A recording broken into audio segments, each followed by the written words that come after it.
Hello, today we get to start reading the book of Joel, starting with chapter 1, or as my friends in the Philippines would say, Joel. I don't know the correct way to pronounce it, but Joel or Joel. Chapter 1. The word of the Lord that came to Joel, the son of Pethuel. Hear this, you elders, give ear, all inhabitants of the land. Has such a thing happened in your days or in the days of your fathers? Tell your children of it, and let your children tell their children, and their children to another generation. What the cutting locust left, the swarming locust has eaten. What the swarming locust left, the hopping locust has eaten. And what the hopping locust left, the destroying locust has eaten. Awake, you drunkards, and weep, and wail, all you drinkers of wine, because of the sweet wine. For it is cut off from your mouth. For a nation has come up against my land, powerful and beyond number. Its teeth are lion's teeth, and it has the fangs of a lioness. It has laid waste my vine and splintered my fig tree. It has stripped off their bark and thrown it down. Their branches are made white. Lament like a virgin wearing sackcloth for the bridegroom of her youth. The grain offering and the drink offering are cut off from the house of the Lord. The priests mourn, the ministers of the Lord. The fields are destroyed, the ground mourns, because the grain is destroyed. The wine dries up, the oil languishes. Be ashamed, O tillers of the soil. Wail, O vine dressers, for the wheat and the barley, because the harvest of the field has perished. The vine dries up, the fig tree languishes. Pomegranate, palm, and apple, all the trees of the field are dried up, and gladness dries up from the children of man.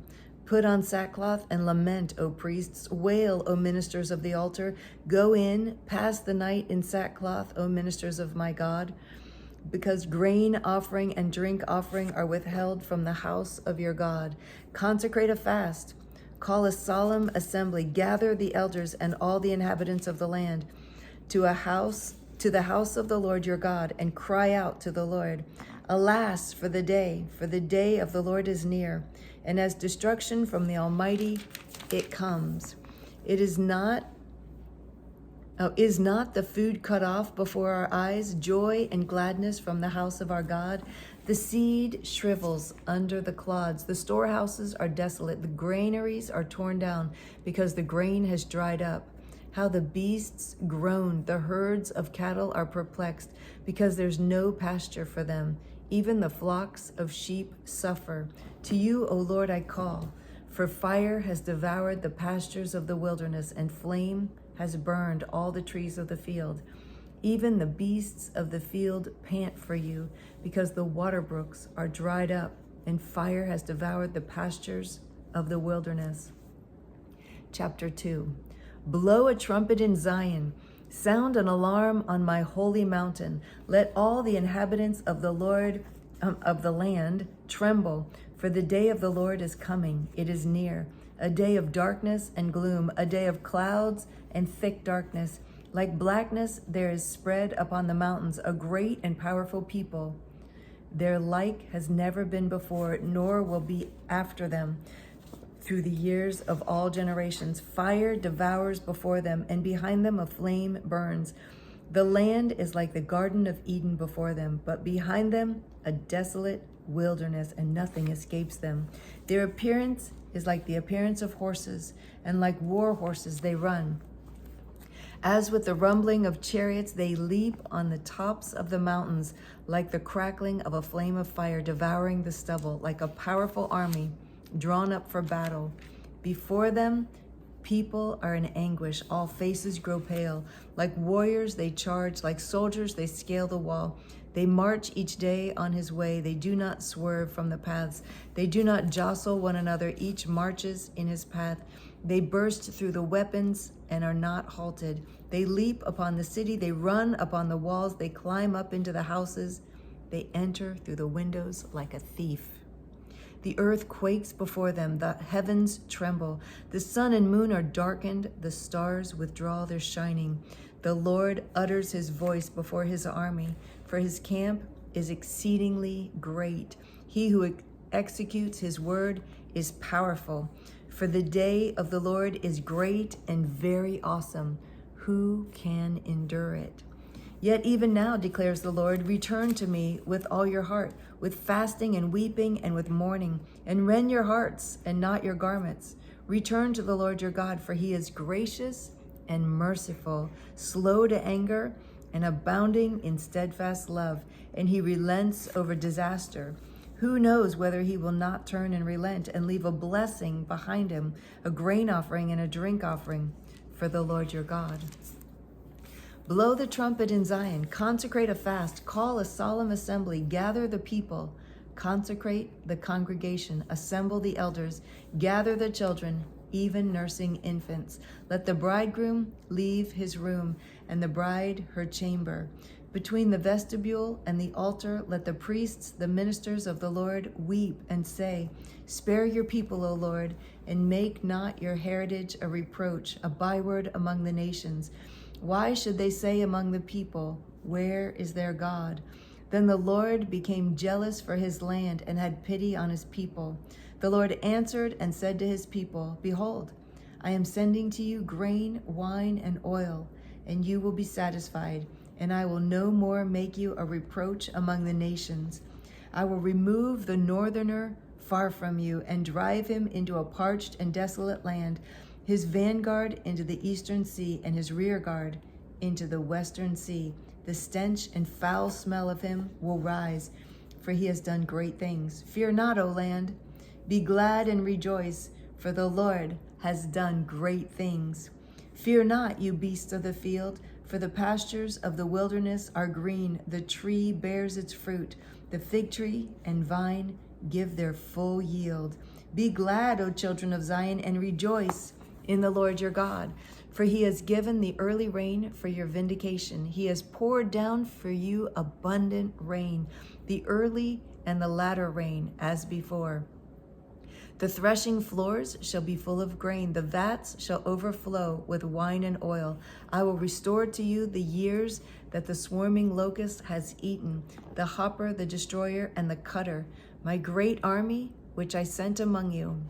You shall eat in plenty and be satisfied, and praise the name of the Lord your God, who has dealt wondrously with you. And my people shall never again be put to shame. You shall know that I am in the midst of Israel, and that I am the Lord your God, and there is none else. And my people shall never again be put to shame. And it shall come to pass afterward that I will pour out my spirit on all flesh. Your sons and your daughters shall prophesy. Your old men shall dream dreams, and your young men shall see visions. Even on the male and female servants in those days, I will pour out my spirit. I love that. And I will show wonders in the heavens and on the earth, blood and fire and columns of smoke. The sun shall be turned to darkness and the moon to blood before the great and awesome day of the Lord comes. And it shall come to pass that everyone who calls on the name of the Lord shall be saved. For in Mount Zion and in Jerusalem there shall be those who escape, as the Lord has said, and among the survivors shall be those whom the Lord calls.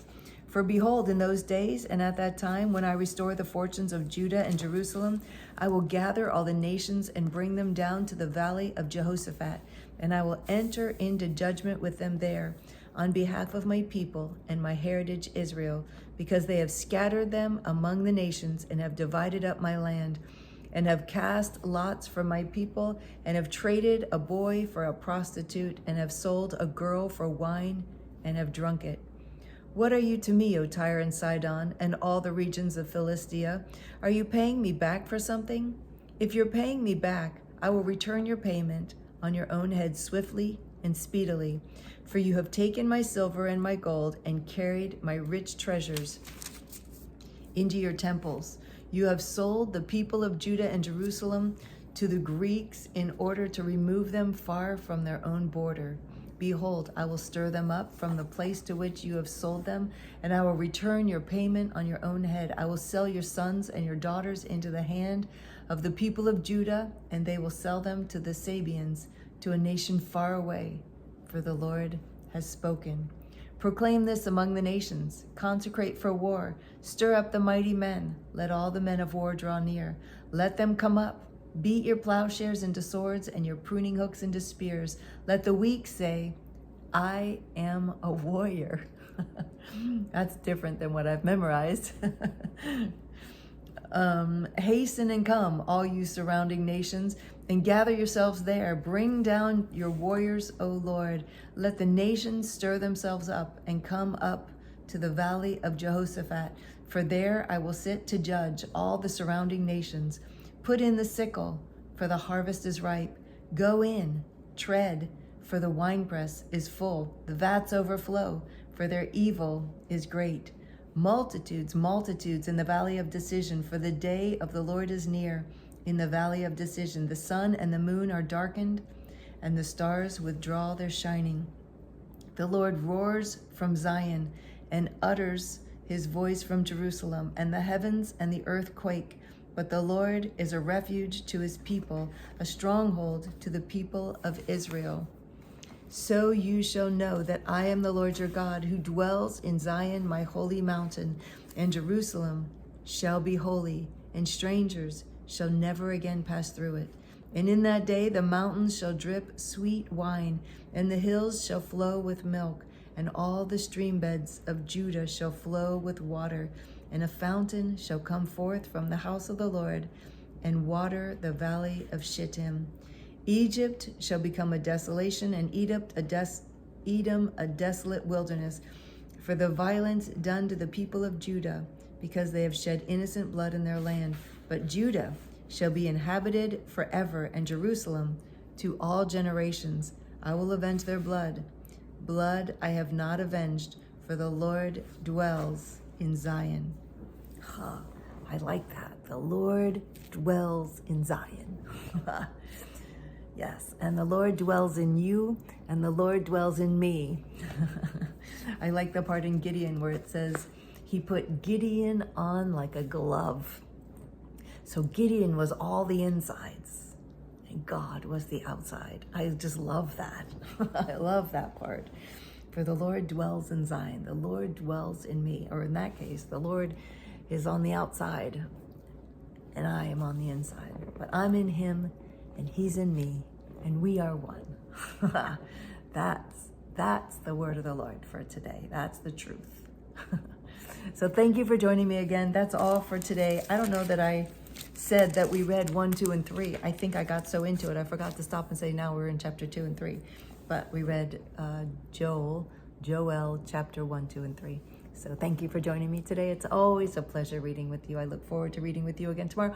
Tomorrow we get to read Psalms. I love Psalms. So join me tomorrow as we read Psalms, starting with 107. I love you so much. Bye.